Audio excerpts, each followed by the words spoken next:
Ahí se está grabándose, ahora sí que se está grabando. Entonces, ya, volviendo, vamos a hablar hoy día de qué es lo que hace que nosotros liberemos hormonas. Bueno, habíamos mencionado ya un poco este PowerPoint, pero este lo voy a tomar como punto de partida, porque aquí nos dice en parte de lo que vamos a hablar hoy día.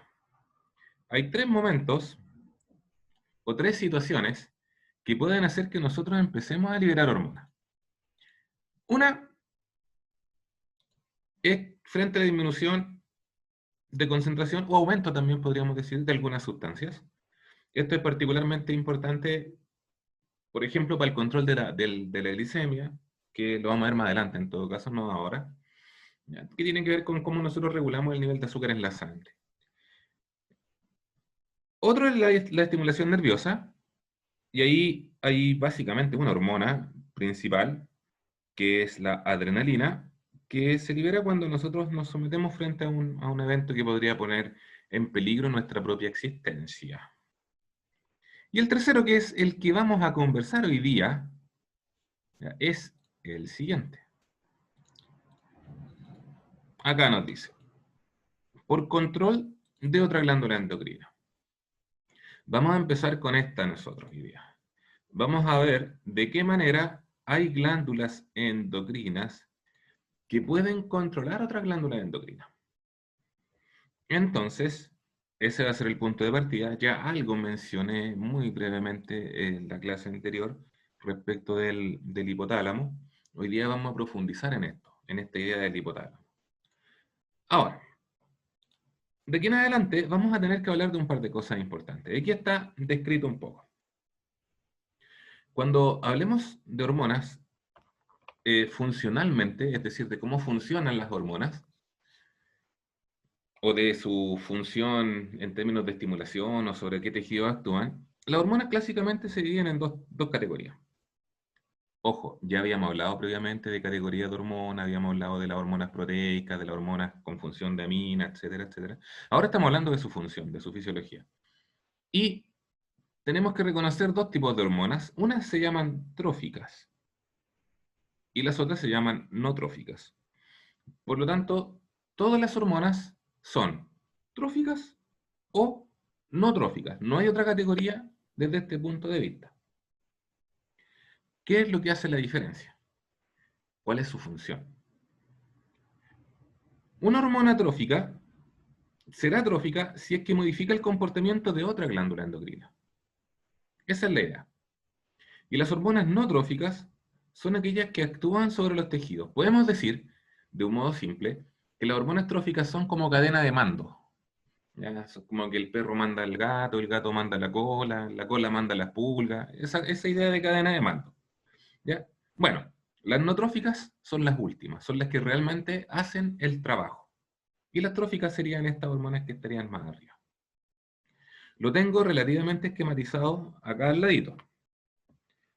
Por ejemplo, tengo aquí arriba, en el inicio de todo esto, tengo una glándula endocrina 1. La glándula endocrina 1, por eso se llama GE1, está liberando una hormona 1. Esa hormona 1 actúa sobre la glándula endocrina 2. Si se fijan, la función de la hormona 1 no es modificar el comportamiento de nada, más que el comportamiento de la glándula endocrina 2. No tiene efectos. No tiene efectos en los tejidos. Solamente activa otra glándula endocrina. Y esta glándula endocrina 2 produce una hormona 2 que actúa sobre una glándula endocrina 3. Pero ahora sí, la glándula endocrina 3 produce la hormona 3, H3, y esa hormona actúa en los tejidos. Por lo tanto, en este esquema, la hormona 1 es trófica, la hormona 2 es trófica, y la hormona 3 es no trófica, porque va a actuar en los tejidos. Ahora, recordar que las hormonas pueden actuar inhibiendo la producción de más hormonas, que también lo explicaba en la clase anterior, ya tiene que ver con el biofeedback negativo. Y este tipo de esquemas es súper importante para que nosotros entendamos cómo nos vamos regulando. cómo se va regulando la producción y liberación de hormonas. Entonces, a tener presente el concepto de hormona trófica, el concepto de hormona no trófica. Concepto muy importante. Bien. Vamos a volver ahora sobre esta parte, que nos está hablando de las características de la hormona. Ya habíamos hablado de esto, dependiendo de dónde estén los receptores, cómo actúan la hormona. Y habíamos hablado nosotros también de otra cosa que no. Ah, está dentro de la guía. Eso de los receptores, que habíamos terminado hablando, de los tipos de receptores. Bien. Ahora, aquí está esa idea de la regulación hormonal. Ya, una regulación negativa, similar al dibujo que hice yo, se produce una hormona y esa hormona inhibe la producción de nueva hormona. La razón es simple, tú no quieres que se produzca en exceso. Es como, yo les decía en su momento, como cuando nosotros estamos regulando nuestro volumen al momento de hablar. Cuando ya se escucha bien, no seguimos aumentando nuestro tono de voz, nuestra altura en realidad. Porque ya se escucha bien, no tenemos intención de gritar. En este caso, en cambio, lo que se quiere es perpetuar la producción de la hormona, que lo habíamos visto en el caso de la lactancia materna y del parto, que era el biofeedback positivo. ¿Ya? Bien. Fíjense cómo funciona esto. Acá hay un esquemita. Los nombres por lo pronto no nos van a interesar tanto. Por lo pronto, enseguida vamos a aclarar un poco este asunto. Pero digamos que aquí vamos a empezar en este punto 1. ¿Ya? Vamos a empezar desde ahí. Nos dice que hay una glándula que se llama hipotálamo. Y el hipotálamo libera unas hormonas, que son estas que están aquí. Ahora, esas hormonas actúan sobre la pituitaria anterior. En español le damos otro nombre, lo vamos a dar al tiro. ¿Ya? Y esa glándula libera otras hormonas que también son tróficas. Ahora, actúan sobre otra glándula y esa glándula finalmente libera las hormonas que actúan. El perro manda al gato, el gato manda la cola manda las pulgas pican y hacen su función. ¿Ya? Más o menos esa es la idea. Ahora, una vez que esa hormona ya está presente, esas mismas hormonas dicen, ok, ya estamos nosotros, por lo tanto, no es necesario que sigas produciendo esta, porque ya nos avisaron. En el fondo, esto es como cuando tú apagas el despertador. Tú apagas el despertador cuando el despertador ya cumplió su función. No quieres que te siga sonando, simplemente se deja. Este mecanismo de control va a ser súper importante para nosotros. Bien. Ahora vámonos al detalle del asunto. Ya tenemos bastante idea respecto de respecto de cómo funcionan las hormonas, de qué es lo que son. Y ahora lo que nosotros tenemos en este dibujito son las que se conocen como glándulas endocrinas.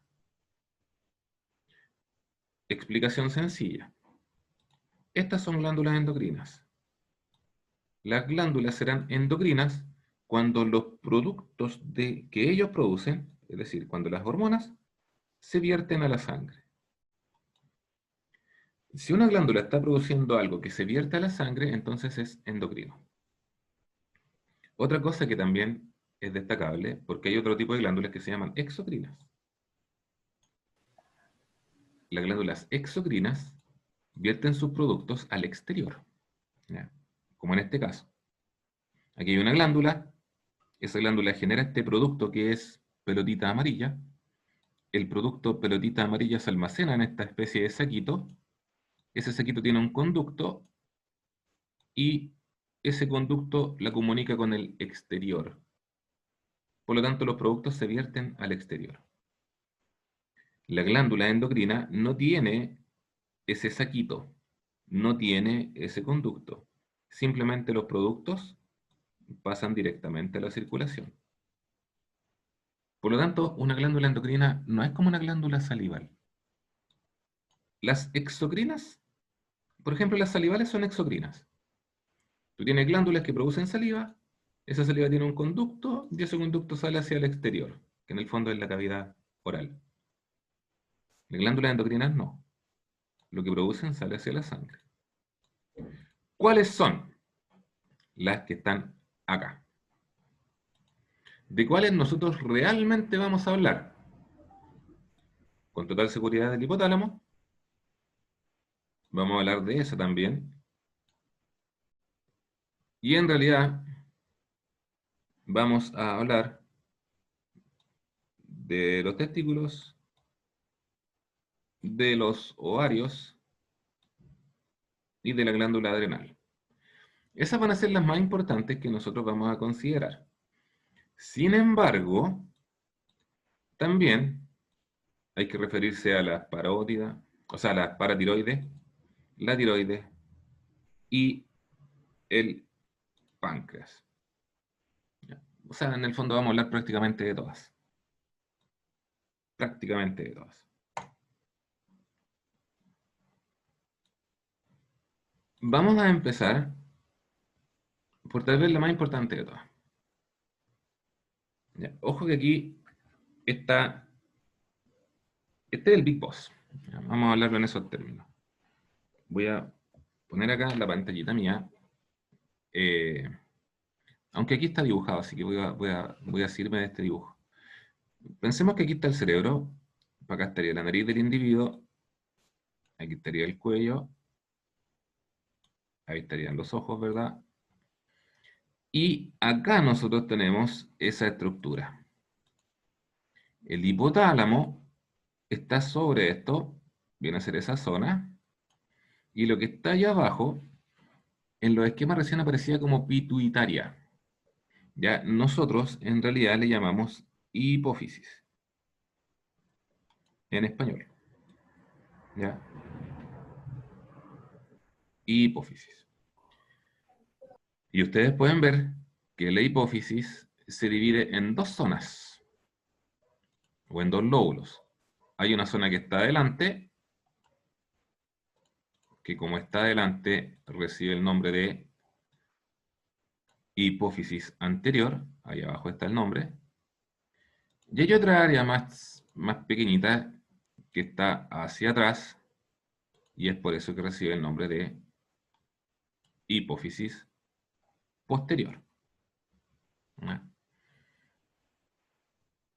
Este es el órgano más complicado de entender de todos, por si acaso. O sea, teniendo esto claro, lo demás se hace bastante sencillo. Así que aquí se les pide que presten muchísima atención.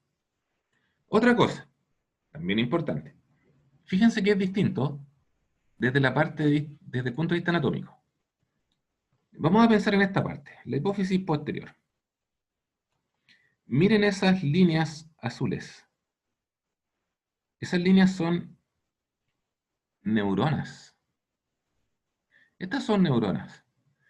Las neuronas tienen unas prolongaciones muy largas, se llaman axones, y esas neuronas que están en el hipotálamo terminan acá, en la hipófisis posterior. O sea, hay una conexión aquí. En cuanto a la hipófisis posterior. Ahora, veamos la parte de adelante. La hipófisis anterior. También vemos que hay unas neuronillas acá arriba, pero esas neuronas no llegan hasta acá. Fíjese la diferencia. Las neuronas de acá llegan hasta aquí abajo, pero las neuronitas que están aquí no llegan hasta aquí. Sin embargo, llegan hasta una arteria, y después esas arterias llegan hasta acá. ¿Mm? Hay diferencias desde el punto de vista anatómico, y enseguida vamos a ver por qué. Porque tienen una relación también esto, hay una cuestión cercana con esto. ¿Ya? Le vamos a poner ahora los nombres que vamos a utilizar nosotros. A la hipófisis anterior, nosotros le llamamos adeno, o hipófisis, y ese es el nombre que se respeta en general en español, adenohipófisis. Y a la hipófisis posterior le llamamos neurohipófisis. Aquí en más, por ejemplo, vamos a hablar de hormonas neurohipofisiarias, hormonas adenohipofisiarias, etcétera, etcétera. ¿Ya? Si se fijan, ya tienes 3 nombres distintos para esto. Porque a esto puedes llamarle pituitaria anterior, hipófisis anterior o adenohipófisis. Y a lo que está acá puedes llamarle pituitaria posterior, hipófisis posterior o neurohipófisis. En general, los nombres que más usamos nosotros son los de adenohipófisis y el de neurohipófisis, en primer lugar. En segundo lugar se utiliza el de hipófisis anterior y hipófisis posterior. Y muy rara vez se utiliza el término pituitaria, al menos en el idioma español. ¿Ya? Hasta aquí, considerando que tienen que estudiar esto, que hay que revisarlo y todo. Complicaciones no tiene muchas, sí en términos de palabras, eso sí. Pero no es tan difícil de entender. Ahora, aplicaciones o un poco de funcionamiento. Se considera que el hipotálamo es el regulador central de la función endocrina, de casi toda la función endocrina. Hay algunas glándulas endocrinas que no dependen del hipotálamo, pero hay muchas que sí dependen del hipotálamo, y enseguida vamos a explicarlo. Recordar que el hipotálamo era el punto de unión entre el sistema nervioso y el sistema endocrino, por lo tanto, el hipotálamo también pertenece al sistema nervioso central, es el nexo. Y el hipotálamo va a liberar hormonas tróficas y hormonas no tróficas. ¿Cuántas hormonas libera el hipotálamo? Y aquí está el esquema. Y aquí se empieza a enredar este asunto. ¿Ya? O sea, no enredar. No se enreda en realidad, sino que hay más información. Hay más información que manejar. Voy a cambiarme de pantallita. Voy a suponer que acá estoy dibujando el hipotálamo. Acá voy a dibujar la hipófisis anterior.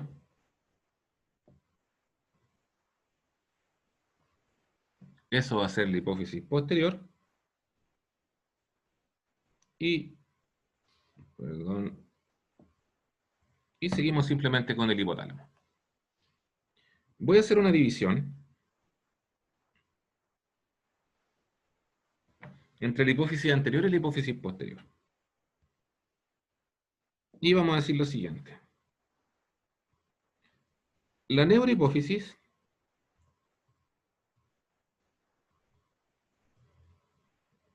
no produce hormonas. Lo que sí hace es que almacena hormonas producidas por el hipotálamo.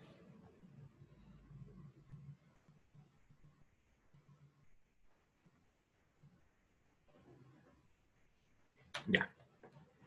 Entonces, eso es importante. La neurohipófisis no produce ninguna hormona, ninguna hormona. ¿Qué es lo que pasa entonces?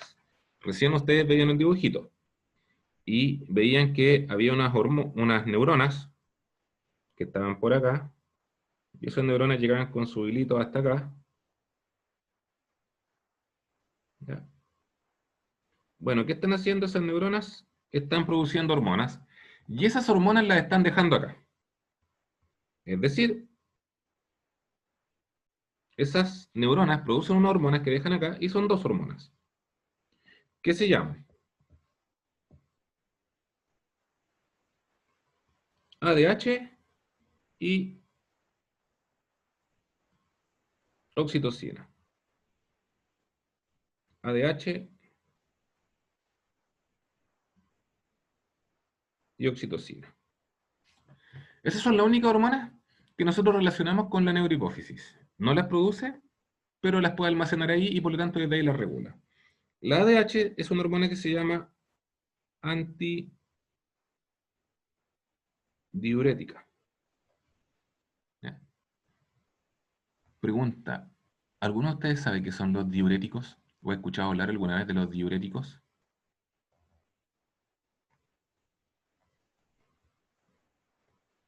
¿No? No. Bueno, los diuréticos son fármacos que te hacen orinar más. Eso hace un diurético. A veces las personas los consumen porque, bueno, la idea de consumir diuréticos tiene que ver con regular la presión arterial.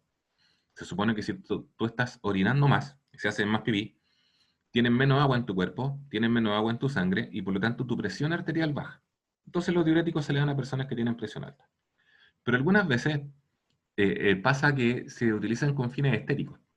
¿Ya? Hay una persona, por ejemplo, que se compró un traje, ¿ya? Y que para una fiesta X y subió un poco de peso los días previos. Entonces el traje le queda muy apretado. Entonces va, se toma un par de diuréticos y es como apretar una esponja finalmente. Apretar la esponja, le sacan más agua y baja automáticamente una talla. Entonces a veces las personas lo consumen con esos fines. Esa es la hormona antidiurética. Eso busca. ¿Ya? Que la hormona antidiurética busca que tú no hagas pipí. Esa es la idea. Por ejemplo, si tú estás haciendo deporte en condiciones climáticas adversas, con mucha temperatura, has tomado poca agua, qué sé yo, entonces tu organismo libera hormona antidiurética. Como liberaste hormona antidiurética, dejas de orinar, no dejas totalmente, la orina se concentra, y eso hace que tú retengas más agua en tu cuerpo, para poder funcionar bien, porque te estás deshidratando si estás haciendo deporte. Para eso sirve la hormona antidiurética. Entonces regulan básicamente la presión sanguínea, por eso se llama también vasopresina, y permite también retener líquidos cuando estás haciendo deporte. La otra hormona, que se llama oxitocina, produce contracciones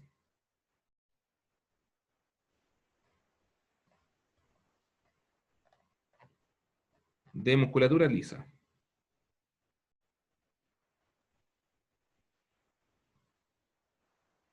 Por ejemplo, del útero y de la glándula mamaria. Por lo tanto, la oxitocina es súper importante en el momento del parto, porque ayuda a que el útero se contraiga y por lo tanto que el feto abandone el útero. Y también es importante en el momento de la lactancia, porque la oxitocina ayuda a comprimir los músculos que están en la glándula mamaria y ayudan en la eyección